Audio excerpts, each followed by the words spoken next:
So Warner Brothers is absolutely terrified that Legendary is going to bend, break, and bury their company, so they're doing anything in their power to placate them. See, Warner Brothers, they did Legendary wrong. I'm sure you've heard by now about the 17-movie announcement, all of those things going to HBO Max. Yeah, they didn't tell their partner Legendary.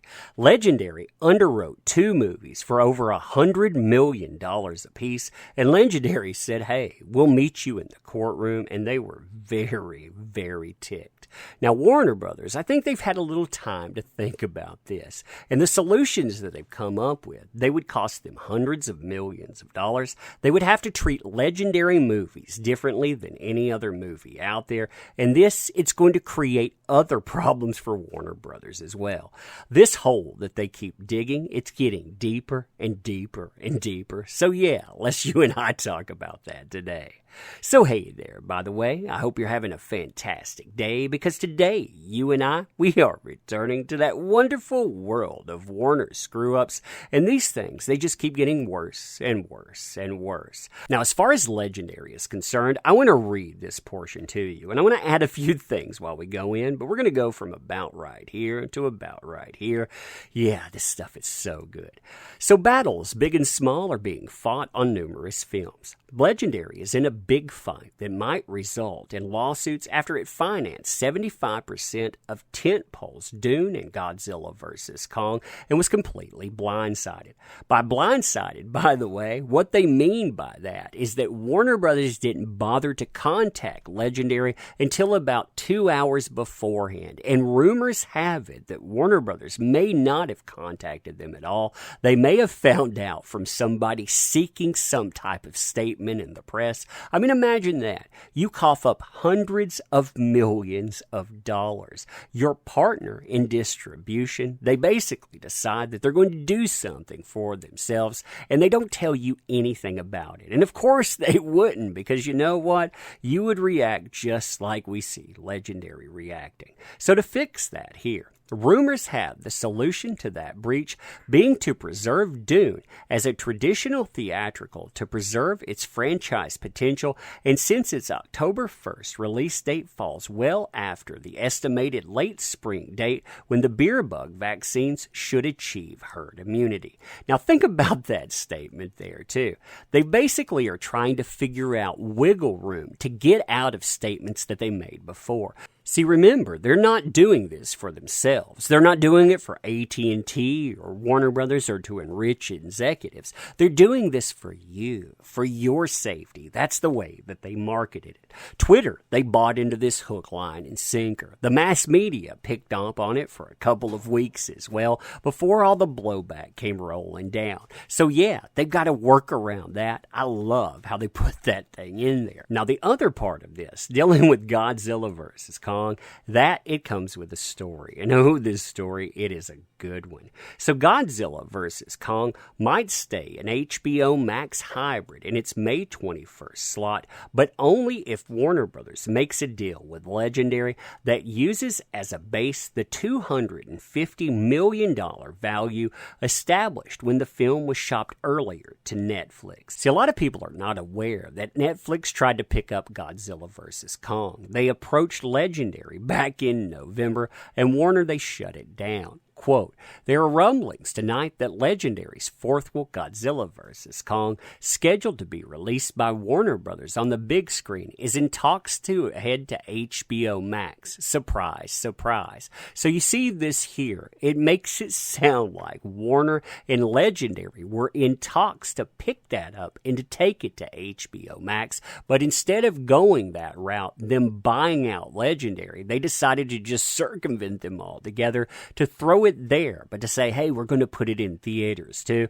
And well, anything that you have to say about that, we don't really care. So THR, they reported on this, and we've confirmed with sources that Netflix made a $200 million plus offer for the Adam Wingard directed movie, and it was actually over $250 million that they offered, but Warner Media blocked it and reportedly is in talks with Legendary to take the feature to HBO Max. Max. Warner's had a 25% stake in the movie, Legendary 75%. Look at what they pulled too. I mean, imagine that. You have Legendary with a dominant stake in the movie. You have Warner with a minority stake in the movie, but they shut down another deal which would have made their partner profit, and they tried to shove everything in their pocket. Again, that would be a hard thing to fix, right?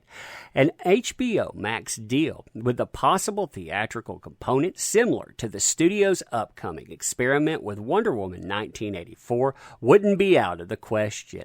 A Warner Brothers spokesperson insists tonight, however, we plan to release Godzilla vs. Kong theatrically next year as scheduled. So, they were going out. They were talking about this. They were talking about it behind the scenes too.